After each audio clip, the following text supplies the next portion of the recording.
तो इसका उपाय यही है भैया, दम लगा के हईशा पढ़ाई करो जोर के।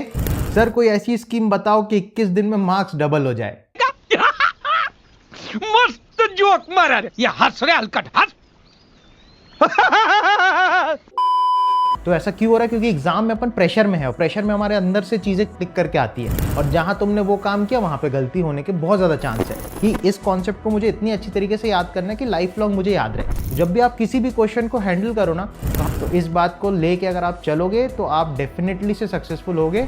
हर किसी के फैमिली में कोई एक ऐसा होता है जो पूरे फैमिली का टाइमलाइन चेंज कर देता है। तो एक खुद का वो ना विल पावर होना चाहिए कि यार अपन को करके दिखाना है। रेस में ऐसे ऐसे लोग हैं जो लाइक दिन में 18 आवर्स 20 आवर्स तक पढ़ रहे हैं। उसके बाद पढ़ाई करने का एक सिंपल सा फंडा ये है। So hello everybody and welcome back to the episode 2 of question and answer series. Last वाले वीडियो में काफी सारे लोगों के क्वेश्चंस का मैंने प्रॉपर तरीके से आंसर देने की कोशिश की थी और इस एपिसोड के लिए भी कुछ लोगों के क्वेश्चंस आए हैं जिनका मैं कोशिश करूंगा प्रॉपर तरीके से आंसर देने का और उनके क्वेश्चंस का सॉल्यूशंस बताने का। तो उन्नति चौहान पूछ रही है कि सर लास्ट के 63 डेज लेफ्ट हैं, 5 दिन पहले का है तो आई थिंक अभी 58 डेज लेफ्ट है, राइट?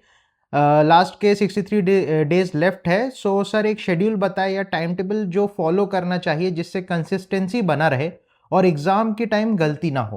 तो मेरा सजेशन आपके लिए ये रहेगा कि यार सबसे पहले आप ये देखो कि आप कंफर्टेबल किस टाइम पे हो, राइट? जैसे कुछ लोग होते हैं जिनको रात को पढ़ना पसंद है, कुछ लोगों को दिन में पढ़ना पसंद है। उसके बाद आपके स्कूल की स्टडी, स्कूल के एग्जाम भी हैम्पर ना हो, इसको भी ध्यान रखना है। इसके अलावा कोचिंग का भी टाइम है, उसको भी आपको ध्यान रखना चाहिए। तो इन सबको सबसे पहले आप ध्यान रखो और सबसे पहले प्रायोरिटाइज करो चीज़ों को कि किस समय कौन सी चीज़ को हमें टाइम देना है। उसके अलावा जो हमारे पास टाइम बच रहा है उसको कैसे हम बढ़िया तरीके से यूटिलाइज कर सकते हैं, ठीक है? तो सबसे पहले अपना कंफर्ट जोन अपन ने डिसाइड कर लिया। तो उसके बाद आप क्या करो कि रोज उतनी देर की सिटिंग आपकी होनी चाहिए। लाइक आपने एक रूटीन मान लो खुद से प्रिपेयर करना है, हर किसी का अलग है इसलिए मैं प्रॉपर बना के नहीं देना चाह रहा, तो एक जनरल रूटीन बनाना चाह रहा हूं। तो सबसे पहले आप अपना एक डिसाइड करो कि दिन में आप खुद से सेल्फ स्टडी कितनी देर कर सकते हो। किसी के लिए वो 3 घंटे हो सकते हैं, किसी के लिए 6 घंटे हो सकते हैं, राइट? जितना ज्यादा आप इनपुट दोगे उतना वो बेनिफिशियल रहेगा आपके लिए। सबसे पहले आपको ये चीज समझ में आनी चाहिए, ठीक है? तो आप सबसे पहले डिसाइड कर लो कितने आवर्स आप देख सकते हो।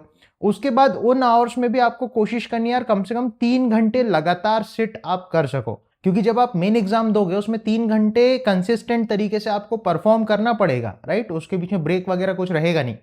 तो इसलिए सबसे पहले एक प्रैक्टिस आपको ये धीरे धीरे कोशिश करनी पड़ेगी मैं 3 घंटे लगातार मिनिमम बैठ सकूं। हो सकता है उसको और बढ़ाना ही पड़े, ऑब्वियसली वो बढ़ाना पड़ेगा क्योंकि आप घर पे 4-1 घंटे जब बैठ पाओगे तब एग्जाम में आप 3 घंटा बैठ पाओगे उस एफिशिएंसी के साथ, ठीक है? तो कोशिश करो धीरे धीरे आप कंसिस्टेंसी बढ़ाओ। लाइक पहले दिन आप 1-1.5 घंटा बैठ गए, आपकी पहले से भी कुछ आदत होगी, राइट? तो आप 2-1 घंटा मान लो बैठ सकते हो, तो धीरे धीरे उसको बढ़ाओ। कोशिश करो मैं 2.5 घंटे तक करूँ, मैं 3 घंटे तक करूँ। बीच में ब्रेक लगता है 5-1 मिनट का ब्रेक ले लो, कोई दिक्कत नहीं, बट कोशिश करना है कि लगातार आप बैठे ही रहो, वहीं पे ब्रेक लेना है। लाइक सीट पे बैठे बैठे आपको ब्रेक लेना है। तो ऐसे करके सबसे पहली चीज आपको कोशिश करनी है खुद से कि अपन को 3 से 4 घंटे की कंटिन्यूअस सिटिंग बनानी है। वो कैसे बनाओगे वो आपको जज करना पड़ेगा, ठीक है? आपको छोटे छोटे ट्यूनिंग्स करनी पड़ेंगी या चेंजेस लाने पड़ेंगे जिसकी वजह से आप ये चीज़ कर सको। उसके बाद पढ़ाई करने का एक सिंपल सा फंडा ये है, सबसे पहले आप ये देखो जो टॉपिक्स में आपको डर लगता है या आप नर्वस हो या वीक हो उनको ज़्यादा पकड़ो, उनके सवाल लगाओ, उनके कॉन्सेप्ट बढ़िया तरीके से पढ़ो। और जो चीज़ें आपको आती हैं उनके आपके पास शॉर्ट नोट्स होने चाहिए। मान लो जिन टॉपिक्स में आप कंफर्टेबल हो या स्ट्रांग हो तो उनके आपके पास शॉर्ट नोट्स होने चाहिए। तो जब भी आपके रिवीजन करने का टाइम हो तो आप शॉर्ट नोट से उन टॉपिक्स को रिवाइज कर लो जिसमें आप स्ट्रांग हो। तो इस तरीके से आपका समय उन स्ट्रांग टॉपिक्स में बचेगा और जो आपके वीक टॉपिक्स हैं उन पे आपको वर्कआउट करना चाहिए। तो ये मेरा सजेशन रहेगा। तो रूटीन एक खुद से बनाओ और कोशिश करो कि उसको रेगुलरली फॉलो करने का, ठीक है? ये नहीं कि एक दिन बैठे जोश में 2 दिन बैठे, वैसा नहीं होना चाहिए। अभी लास्ट के जितने भी दिन बचे उतने दिन लगातार आपको बैठना चाहिए और बस ये करो कि लाइक मैं तो ये बोलता हूँ आप 6 दिन बढ़िया तरीके से पढ़ो, संडे को थोड़ा सा भले आप रिलैक्स कर सकते हो। इस तरीके से खुद के लिए एक रिवॉर्ड रखो कि मैं 6 दिन कंसिस्टेंटली अपना रूटीन फॉलो करूंगी और करूंगा और संडे को रिवॉर्ड के तौर पे थोड़ा सा ब्रेक बनता है। उसमें भी अगर आप पढ़ लो तो बहुत अच्छी बात है, रेस में आप आगे निकल जाओगे।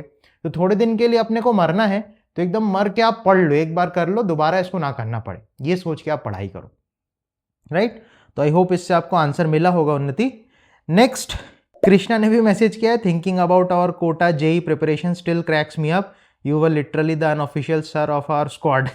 तो कोटा डेज तो बहुत तगड़े थे, मेरे को तो बहुत मज़ा आता उनके बारे में सोच के। बहुत फाइट की, बहुत टफ भी था, बट वो सब चीज़ों को वापस से याद करो तो बहुत एक तगड़ी मेमोरी बनती है। किस तरीके से हम धूप में हाथ पैर जल रहे हैं, पैरों में से चप्पल के निशान बन रहे हैं, स्किन बर्न हो रही है, राइट। उसके बाद खाना कुछ भी खा रहे हैं, मोटे हुए जा रहे हैं, रात रात भर पढ़ाई कर रहे हैं, वो सब सोचो तो अल्टीमेट एक्सपीरियंस था।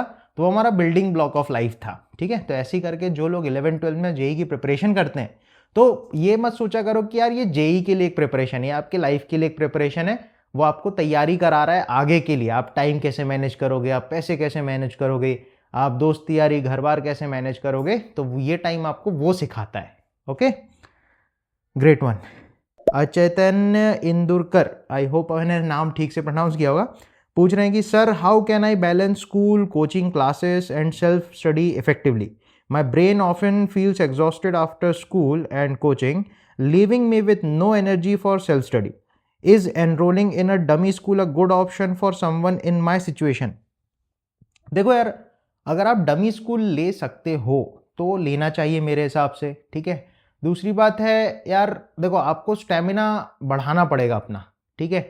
रेस में ऐसे ऐसे लोग हैं जो लाइक दिन में 18 आवर्स 20 आवर्स तक पढ़ रहे हैं, और आप ये सोच रहे हो कि मैं स्कूल जा रहा हूँ और कोचिंग करके ही मैं टायर्ड हो जा रहा हूँ, सेल्फ स्टडी नहीं हो पा रही है। तो ये चीज़ तो मैं बोलूँगा यार ठीक है, मतलब सबका अलग अलग है, लेकिन आप कोशिश करो कि आपके अंदर स्टेमिना डेवलप करने का पढ़ाई के प्रति, ठीक है। जो भी आपका टाइम है, जैसे मैं अभी बीच में एक दिन अपने क्लास में चेक किया तो लोगों के यार बच्चों के 8-9 आवर्स इंस्टाग्राम का स्क्रीन ऑन टाइम है। तो अगर आप इतना ज़्यादा स्क्रीन पे टाइम दे रहे हो या दूसरी चीज़ों में टाइम दे रहे हो, दोस्ती यारी में टाइम दे रहे हो, तो ऑब्वियसली आपकी एनर्जी इधर उधर क्या बोलते हैं डिस्ट्रीब्यूट हो जा रही है, आप एक जगह फोकस करके काम नहीं कर पा रहे हो। तो सबसे पहले जहां फोकस करोगे वहीं पे आपको एनर्जी लगानी पड़ेगी, वहीं पे एनर्जी लगेगी और आउटपुट आएगा, ठीक है। तो सबसे पहले आप स्कूल भी करो, जैसे हम भी जब पढ़ते थे तो स्कूल में जाके हम लोग जो मॉड्यूल के होमवर्क वगैरह थे वो हम स्कूल में बैठे बैठे लगाते थे फ्री पीरियड वगैरह में, या कोई टीचर हमको थोड़ा फ्री देता है कि चलो बेटा तुम करो अपने हिसाब से, तो वहाँ पे हम कर लेते थे। उसके बाद हम भी कोचिंग जाते थे यार, हम तो साइकिल से लाइक 12-12, 13-13 किलोमीटर दूर साइकिल से कोचिंग जाते थे, फिर आते थे, फिर रात को बैठ के पढ़ाई भी करते थे। तो एक खुद का वो ना विल पावर होना चाहिए कि यार अपन को करके दिखाना है, खुद के लिए नहीं, पेरेंट्स के लिए, ठीक है, अपने छोटे भाई बहन के लिए, कि हम एक एग्जाम्पल सेट करें कि हम एक बेंचमार्क बन के दिखाएंगे। तो ये वाली क्वालिटी आपको लानी पड़ेगी। हर किसी के फैमिली में कोई एक ऐसा होता है जो पूरे फैमिली का टाइमलाइन चेंज कर देता है, तो कोशिश करो कि आप वो बन के दिखाओ, ठीक है। तो ऐसे करके अगर आप ये सोच के थोड़ा मोटिवेशन लाओगे तो आपसे देखना हो जाएगा, ठीक है। तो खुद के लिए सोचो कि नहीं यार मेरे को करके दिखाना है सबको, जो भी सोचता है कि मैं ऐसा हूँ मैं ऐसा नहीं हूँ, तो अपने आप को प्रूव करके दिखाओ, ठीक है। तो एक स्पंज की तरह जो नॉलेज है उसको एब्जॉर्ब करो और अपनी वैल्यू प्रूव करके दिखाओ दुनिया को, तब सब मानेंगे आपको। तो इस बात को लेके अगर आप चलोगे तो आप डेफिनेटली से सक्सेसफुल होगे। और ये जो टायर्डनेस है ये सब बोलने का है, ठीक है। ज़्यादा पानी पियो, अच्छे से खाना पीना करो, देखना सब बढ़िया होगा, ठीक है। प्रॉपरली सो, फोन कम चलाओ, ये सब हैबिट्स को आप अगर फॉलो करोगे ना तो डेफिनेटली से आपको सक्सेस मिलेगी और सारी चीज़ें प्रॉपर सेट होके बैठेगी। देन HSP9I जो है वो पूछ रहे हैं सर मॉड्यूल में बेसिक क्वेश्चंस हो जाते हैं लेकिन जब जेई मेन लेवल के करने जाते हैं तो बनते ही नहीं और PYQ भी नहीं बनते। तो देखो यार, क्वेश्चन ना बनने का एक रीज़न ये भी हो सकता है कि जैसे अपन क्या क्वेश्चन करते हैं, थोड़ा बहुत फंसे, अपन खट से गूगल देख लिए, ठीक है। तो ये जो आप एक चीज़ कर रहे हो ये बहुत बड़ी मिस्टेक है।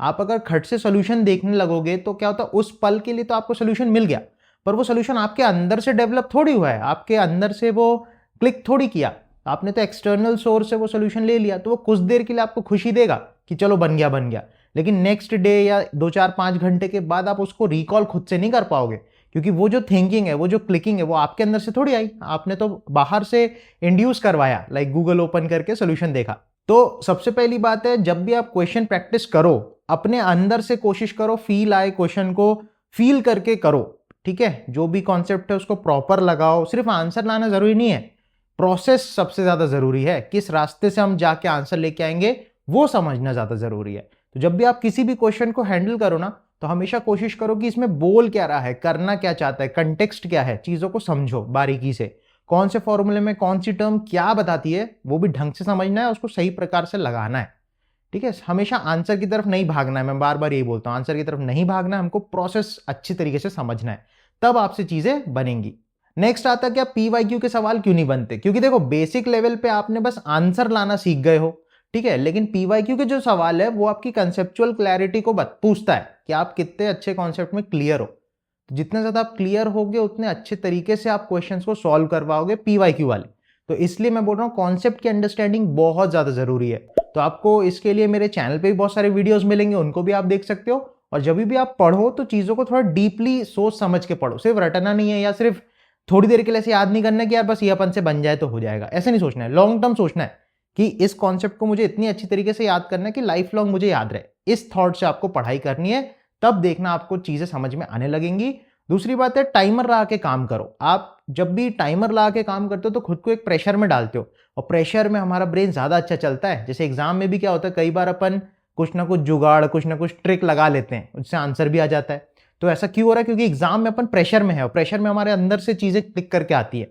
तो कोशिश करो घर पे भी जब आप प्रैक्टिस कर रहे हो ना, तो एक टाइमर लगा के काम करो। कोशिश करो हर एक, जैसे लाइक 10 क्वेश्चंस के लिए आप 20 मिनट्स या 30 मिनट्स का टाइमर लगाओ। उन 30 मिनट्स के अंदर आप कोशिश करो कि मेरे से सारे क्वेश्चन अटेम्प्ट हो जाए और ज्यादा से ज्यादा मेरे से बन जाए।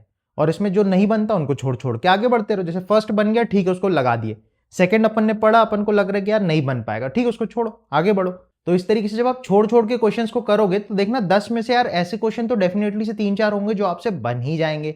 तो इन क्वेश्चंस को पहले टैकल किया करो। पेपर में भी यही चीज है। पेपर में भी जब आप इजी क्वेश्चंस को पकड़ लेते हो, उनको करोगे तो खटखट नंबर आ जाएंगे। अपन क्या करते हैं, किसी ना किसी क्वेश्चन में फंस के बैठे रह जाते हैं, और फंस के बैठे रह जाने की वजह से हमारे आगे के जो इजी क्वेश्चन है वो हम पहुंच ही नहीं पाते वहां तक। तो ये चीज आप एक बार ट्राई करो। क्वेश्चन नहीं बने उसको छोड़ दो, नेक्स्ट पे आओ। आप जब ऐसे छोड़ छोड़ के करोगे, देखना लास्ट में आपके पास टाइम बचेगा, फिर आप दोबारा से इनको लगा सकते हो। ठीक है, इस आइडिया को एक बार आप ट्राई करो। लास्ट सत्यजीत विश्वकर्मा पूछ रहा है कि sir question for next Q&A, marks अभी भी ऑलमोस्ट 70 to 80 के अराउंड ही घूम रहे हैं। प्रैक्टिस तो कर रहा हूं लेकिन टेस्ट में वहीं पे स्टक हूं। कोई टिप बताओ कि अपने गोल से ऑलमोस्ट 150 मार्क्स अचीव हो जाए। इसके बाद वो एक और कमेंट बोलते हैं, सर कोई ऐसी स्कीम बताओ कि 21 दिन में मार्क्स डबल हो जाए। तो यार ऐसी कोई स्कीम तो है नहीं वैसे। मतलब पॉइंट ये है कि there is no substitute for hard work. तो आपको यार मेहनत तो करनी पड़ेगी।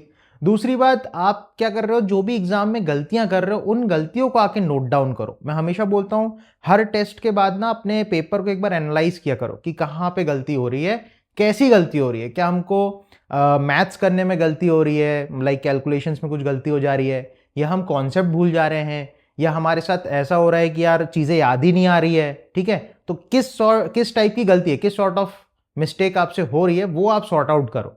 उसके बाद उस चीज पे वर्कआउट करो। लाइक अगर आपसे कंसेप्ट की गलती हो रही है तो आप बैठ के कंसेप्ट पढ़ो बढ़िया तरीके से।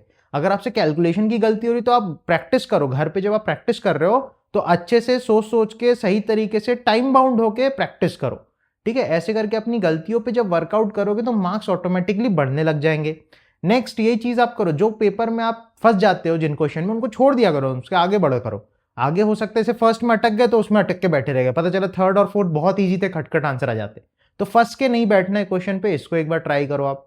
नेक्स्ट क्या करना है, पेपर में तुक्केबाजी नहीं करनी है। लाइक जब हम OMR भरने जाते हैं तो बहुत सारे बबल, हो सकता है तुम्हें खाली दिख रहा हो तो तुम्हारा मन लालच कर जाता है कि यार बबल भर देते हैं, और जहां तुमने वो काम किया वहां पे गलती होने के बहुत ज्यादा चांस है।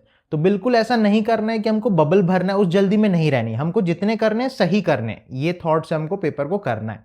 ठीक है, पेपर अभी आगे आपके पास और भी आएंगे, तो हर टेस्ट में कोशिश करना हमको थोड़ा सा बेटर परफॉर्म अपन करें।